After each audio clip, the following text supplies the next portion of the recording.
Hi everybody! Here's another video from Coach TGS. I am going to talk about word journaling. Huh? What's word journaling? Let me give you a situation. When somebody asks you, "How are you today?" What's your common answer? Fine, thank you. Fine? Fine? Really? It's a glorious day. We're healthy, we're alive, and you're just fine? Really fine? Come on, guys. Let's use some better words. Let's expand our vocabulary. And the only way you can do that is by what?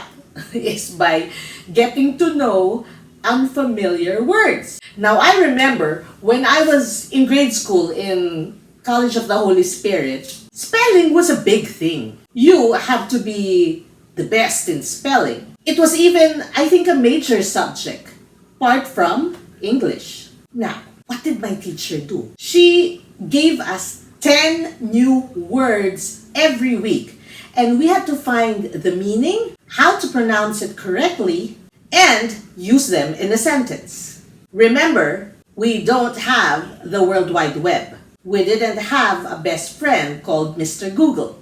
So what did we have? Jaran! 2 volumes of the dictionary. This is the Lexicon Webster Dictionary. Okay? And it has about 50,000 words. That's why it has 2 volumes.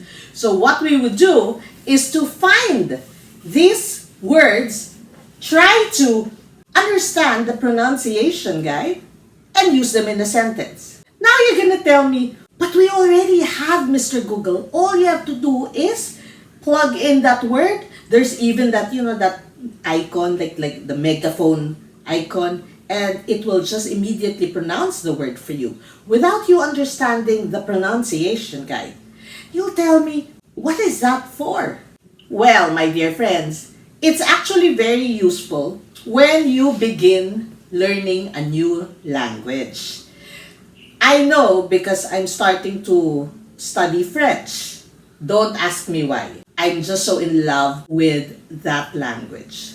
Okay, going back to my story when I was young. So we would use the dictionary, and the next week when we come back, we would raise our hands and we would volunteer to use these difficult words in a sentence. I didn't know that when I was writing them down in one notebook, because we had to have a special notebook just for the new words, that is what we call now as a word journal. And as the years, went by, I kept on using words in that dictionary, in that word journal rather. Words that I got the meanings from the dictionary.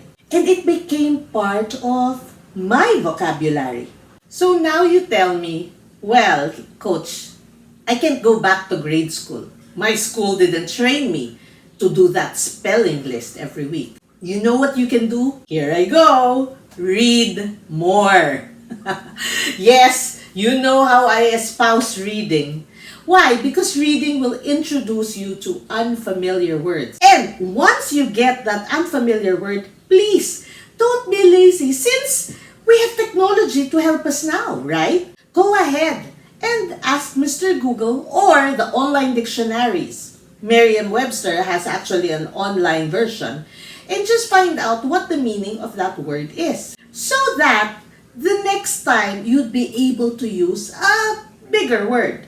Now, don't get me wrong. There are people who love using the big words, those highfalutin words. That's not what I mean. In fact, I really don't like them. Why?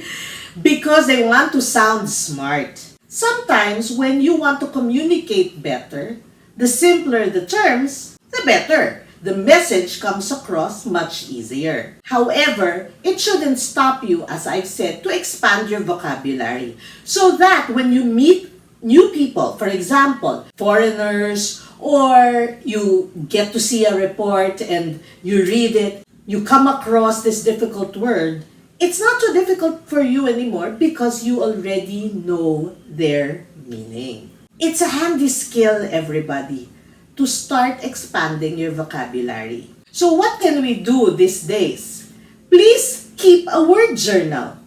But of course, because of technology, you can always use that gadget for you to put like a reminder that use this word. This is the word of the day. This is the word of the week. So that you get to practice and it goes to your subconscious and voila! It's part of your vocabulary. So, next time, when somebody asks you, how are you today? Say, I'm fantastic. See you next time, everyone.